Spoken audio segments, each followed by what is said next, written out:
شل کاله دای په ګناه کې تیر کړل، فسق او فجور کې تیر کړل، د الله سرکشي کې تیر کړل، بغاوت کې تیر کړل، نافرمانی کې تیر کړل. یو ورځ راغی شیشې ته ودرېدو، مخ یې پکې کته چې وی کتل ګیرې یې سپینه شوې وه او سر یې سپین شوی و.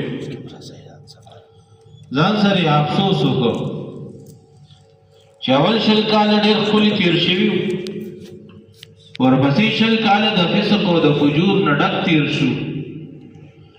کاش چې اوس عبادت شروع کړم چې الله به مې ذات د نږدې پرېږدي او کفري به مې نه کړي، چې الله به قبول کړي او قبول به نه کړي.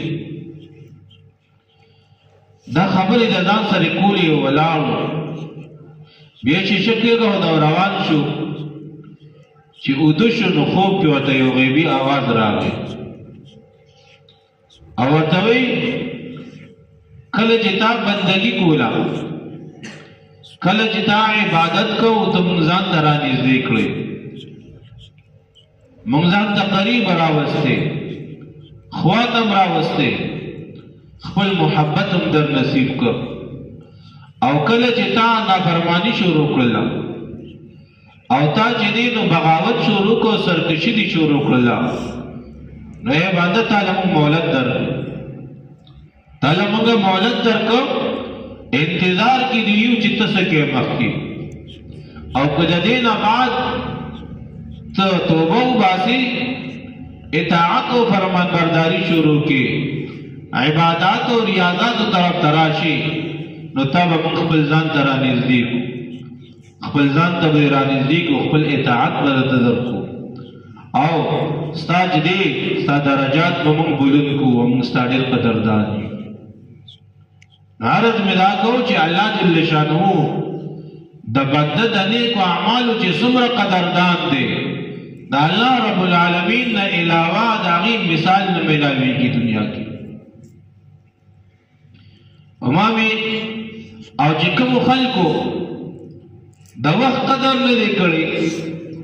د وخت ناقدري یې کړې ده، د وخت بې ادبي یې کړې ده، وخت له ټیل ورکړی دی او سستیا یې پکې کړې ده، نو الله رب العالمین هغه خلک د عبرت نشان ګرځولي دي او انجام ته رسولي. اوس دا روژه چې چا باندې تېره شوله او عبادتونه یې پکې وکړل، هغې د الله رب العالمین په نزد باندې مقام وموند.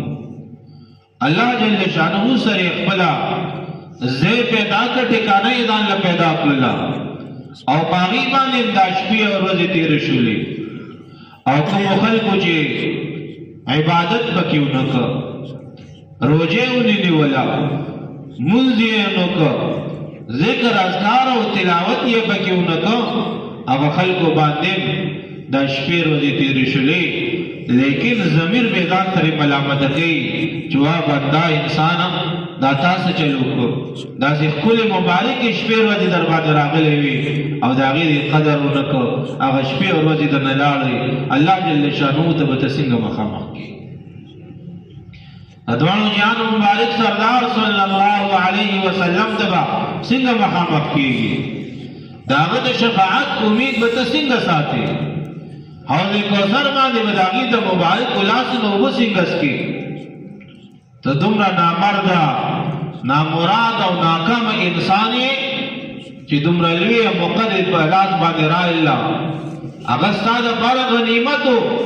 لیکن تا د هغې خیال ونه ساته او جدیر تا د خپل ځان نه ضایع کړله. امام غزالی رحمت الله علیه احیاء العلوم کې د یو قصاب واقعې لیکي. د قصابو ټول عمر یې په فسق او فجور کې تیر کړی او ګناهونو کې لت و. دروازو نه یو ورځ د کور نه بهر راووت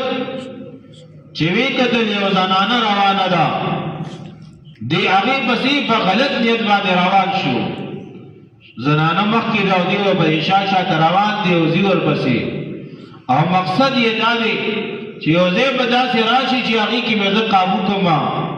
او بدفعلي به ورسره وکړم. هغه زنانه د الله محبوبه وه، د الله یره یې زړه کې پرته وه، نیکه صالحه وه، متقی او پرهیزګار وه چې څه ترمیان ځلان له پوه شوله چې دا سړي اراده ټیک نه ده او ما پسې را روان دی او ورته ودرېدله او ورته ویې د الله بنده د الله نه ویرېږه الله ګوري الله د خپلو بندګانو د یو یو عمل نه خبردار دی د الله تعالی نه څه پټ پناه نشته دی د هغې الله نه ویرېږه چې د هغه مخې ته به ته یو ورځ ودرېږي هغه د زنانه خبرې د هغې په زړه باندې ولګېدلې په ژړا شو همغه ځای کې ودرېد او توبه یې وغوښتله لاړې یې جدا کړله روان شو سجدې پورې چې لاړ امام غزالي رحمت الله علیه وایي د هغه زمانې چې کوم پیغمبر و د هغه قاصد ورسره لار کې ملو شو او ورته وایي دی روان دي ګرمي ده ډېره زیاته سفر کوي نو دی ورته وایي ډېره زیاته ګرمي نه ده او ورته وایي چې او ده دی وایي سفر اوږد دی ګرمي زیاته ده دشت بیابان دی الله ته خو دعا وکړه چې الله تعالی وریځې راولي چې سفر آسان شي او ورته وایي چې ته دعا وکړه قصاب ورته وایي چې زه خو ډېر ګناهګار یم زما دعا نه قبلېږي ته دا پیغمبر قاصد یې استاد یې د هغه خبرونه وړې وړې خلکو ته بیانې نو ستا په نس د الله جل شانه په نس ستا درجه اوچته ده ته چې دې دعا وکړه او ورته یې ښځه به دعا کوم ته به بیا امین وې او ډېره ښه ده دعا یې وکړله الله جل شانه وریځ راوستله د دواړو په سر باندې روانه ده موسم کې اقوال راغی سزا ته چې ورسېدل دا قاصد د پیغمبر او قصاب دواړه د یو بل نه جدا کی لارې جدا کی یو په دې طرف دی بل داسې دی چې قاصد داسې روان شو او قصاب داسې روان شو